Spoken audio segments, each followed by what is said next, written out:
Good morning, everybody. Wait a minute. What day is it? Mike.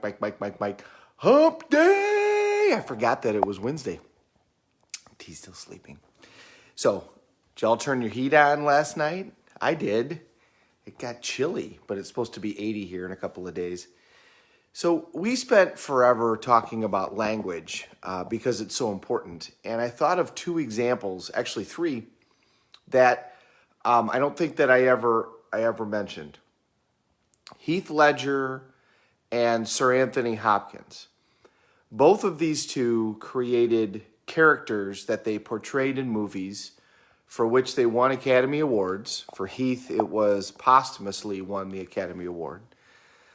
That are characters that we're still talking about 10, 15, 20 years later, and we will be talking about 50 years from now. For Heath, it was the Joker in Batman. It was his interpretation of that character. And for Sir Anthony Hopkins, it was Dr. Hannibal Lecter in Silence of the Lambs.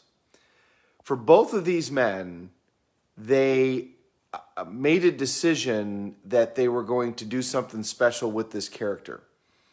Anthony Hopkins went first, and in order to figure out how to do this character, he went on a long train ride. He took a train ride from New York to Los Angeles after he flew over from England. And on the train ride, he read story after story after story about Ed Gein, who was a serial killer and a cannibal who operated in Wisconsin. And he used language. He watched interviews, he read interviews of Ed Gein, and he used the same language that Ed Gein would use about his victims and about why he did what he did and how he did what he did. And Hopkins started then reading about serial killers in general. He started reading about sociopaths. And he emulated their language in terms of their approach to people. And it was a 3-day train ride. And by the time he got off the train, 3 or 5, and by the time he got off the train ride, he said he was the character. And he became the character so well that it actually scared him. And he had a very, very difficult time leaving the character. And he also kind of regrets that he did it because he did it so well that any other character that he portrays, he's kind of defined by Hannibal Lecter.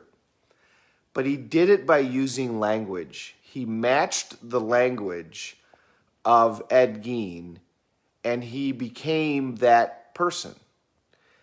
And then he matched the body language, and then he matched the beliefs and approach. And then he became that person, and in addition, a sociopath. And he said he had a really hard time getting away from it. He did it so well. Heath Ledger, when he decided to do his interpretation of the Joker, also made a decision he was going to do something special. This was, he had done Brokeback Mountain, and that had got nominated for Academy Awards, and he decided, I'm going to win an Academy Award, and I'm going to win an Academy Award with this character, which was unusual because it was a superhero movie. But he said to himself, it doesn't matter. I'm going to win an Academy Award with this character. So when he started to become the Joker, he wanted to become what he really believed the Joker was in the comic books. And he used language. He used all kinds of language to become that person. What would that person say? How would they respond to things? What would their beliefs be? And what he really went for, along with the director in that movie, was this feeling of chaos. That was what he wanted to create, was a character that just bred chaos in everybody. And there's a moment in that movie, it was filmed in Chicago, and there's a moment in that movie where they start pulling up all the drawbridges, which actually recently happened because of the civil strife that was going on in Chicago. And thousands of people are trying to cross the Chicago River to get away from the city, and they can't because the bridges are being pulled up, and there's this panic. And I don't know, I'm a huge movie fan. I don't know that there's ever been a movie that created panic in a way that the audience felt it like happened in that movie. And that was because of Heath's character. And he did it all with language. What he was saying in his head in order to become that character. And the reason I bring it up is because how powerful that language became. Not only did it come across in the movie, but for these two individuals, for Anthony Hopkins, he had a very difficult time leaving this character because he had done it so well. And for Heath Ledger, the character killed him. He couldn't sleep. He couldn't leave the character, and so he started taking different medications in order to fall asleep, and then eventually he overdosed on the medication and he died.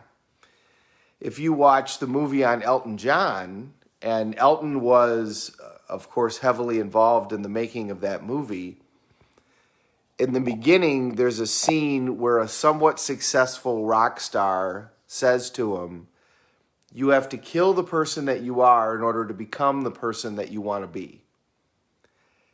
And at the end of the movie, he's looking back in a vision at himself as a boy, and he says, I killed you a long time ago. People that are successful will tell you, the super successful will tell you that they had to create the person that is standing before you now. That wasn't the person that they were when they first started. And they had to become what they wanted to be in order to achieve their goals. And they did that with language. They did that with the ideas and the characteristics that they sowed over and over and over again in their head to become who they needed to be in order to achieve those results. So this is a reaffirmation of many of the things that we've talked about. But remember, whatever you constantly say to yourself is what you become. The language that you use determines what you focus on. It determines what your beliefs are. It determines where it is that your entire life goes. But it also creates your identity, who you are. If you use language of, I am a slow learner, I am overweight, I need to drink on the weekends, I like to gamble, I'm not good at relationships. Whatever those incantations are, I'm not good with money, this is as far as I'm going to go. Whatever those incantations are, that will be your reality. And the reality is, like my example yesterday, people who become successful do so with energy. They do so with creativity.